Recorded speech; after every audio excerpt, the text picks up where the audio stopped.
What's going on, everyone? Chris Beans here with Bowler's Rant, bringing you to updates from track bowling. Don't forget to hit that like and subscribe button and turn on those notifications. All right, so it's another Tuesday, and from the Brands of Brunswick, specifically track, we've got two updates. Let's head on over to the interwebs.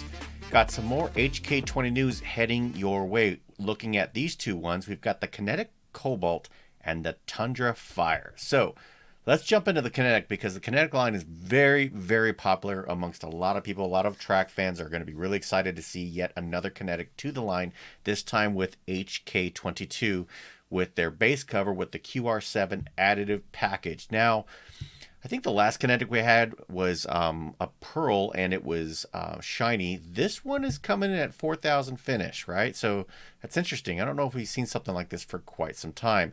Does have dynamic core. That's the 12% more hitting power, where you get more, coefficient of restitution is the sciencey term, but it really just means more kick to the pins, so more kinetic energy. Let's head on over down and let's get ourselves the info sheet, open that up and see exactly what we're dealing with. All right, so this ball has QR7 hybrid, so this is a hybrid with HK22 cover stock. Say that 5 times fast. The color is cobalt and black. This is in the mid-performance category.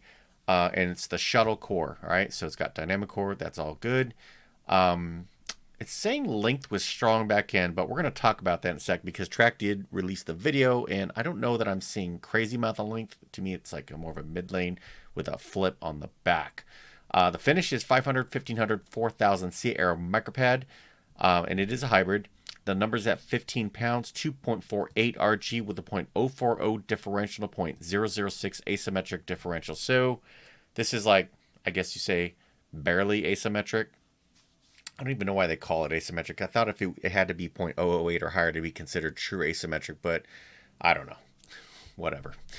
But here it is. All right, so 248, 040 differential. So that's going to be, a fairly early roll with a medium amount of differential. So what does that mean? That means it's going to be reading in the middle. So we got Ryan Schaefer on here throwing it. Let's just take a look at a few of the shots you can see on the track YouTube, and there's the flip, boom, right? So here it goes. Now it makes this transition, and then there's the boom to the pocket. It's not like a sideways boom, more of a late arc, but it's not sideways. It's moving back to 12 o'clock unless it sees the friction, then it's back to 11. So I think this is a nice motion. It's going to, provide a lot of people a lot of different options. Let's look at that one more time. Here it is. This is right outside of fourth arrow. Very nice. To me, it moves like a solid, even though it's a hybrid. And I feel like this is going to be a tale of two balls. When it sees the friction, you're going to see probably a sharper move, depending on where you place this ball and the topography and lane pattern that it's sitting on. So it might be smoother in some throws than others.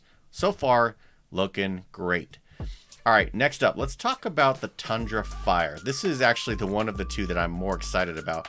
Also has the HK22 cover, so that's really cool. Looks like HK22 is getting stamped out, and I like that. I think it's consistent, and if it's something that's good, why not spread it out across all the brands, right? By the way, shelf appeal on this track, fantastic. Looking great.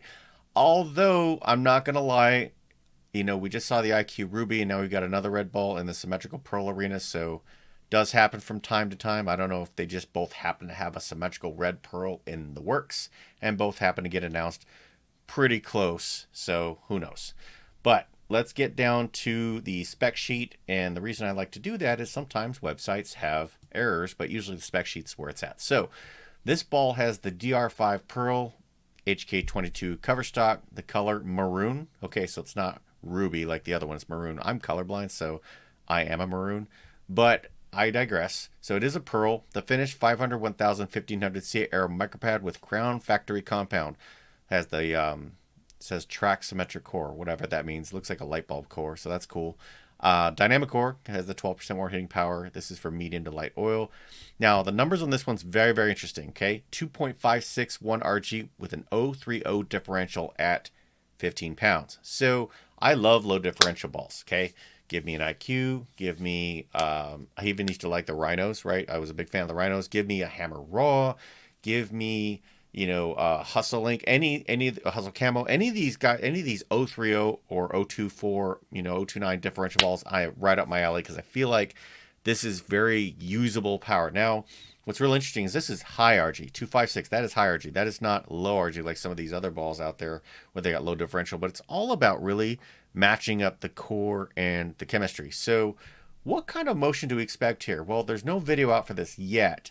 But if we take a look at the numbers, okay, so 2561 and 030, and we go back to the original Tundra, right? There's a video here with Mitch Beasley throwing it. This was DR4 Pearl.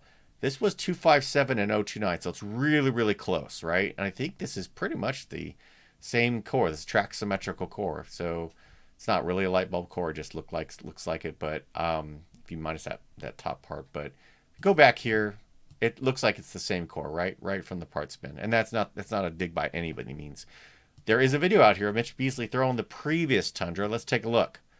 You know, right across fourth arrow, boom. It's a very smooth, controllable motion. And I feel like this motion is a staple motion for smooth symmetrical pearls, a la the tour motion that you see in a variety of different bowling ball motions out there, right? So this is a look that the Brands of Brunswick absolutely need and I think is really, really good. This is the one that I think a lot of people are going to be really excited about. This is going to be one of those versatile balls. And if the new one is anything like this one, you know, with this new HK22 cover, and not to mention this fantastic shelf appeal, I definitely think Track has a winner on their hands. This is going to be one of those ones that the two-handers are going to probably knock some of the shine off and use on a breakdown condition as well. And for the strokers, you're wanting to keep your valve 40 degrees or less, so you got, you know, basically a pin-up layout, something that's going to give you more flip on the back. So far, looking sharp. Between the two, I think, of course, I'm partial to the Track Tundra. The Fire, that thing looks amazing. So in terms of the shelf appeal, but in terms of the performance, I think a lot of people are going to lean towards the Kinetic for the stronger conditions. Could use them both as a 1-2 punch. Universal release date for these balls is going to be April 20th, 2023. And if you want to learn more about these balls and where you can pick them up, I've got links in the description where you can grab these on bowlersmart.com. A lot of great information there. So, what do you think about these? Do you like the Tundra Fire? Do you like the KINETIC Cobalt? And if you were to get one, what layout would you go with? Drop me a comment. Let me know. Let's continue the conversation. More updates are coming. And until then, bow well.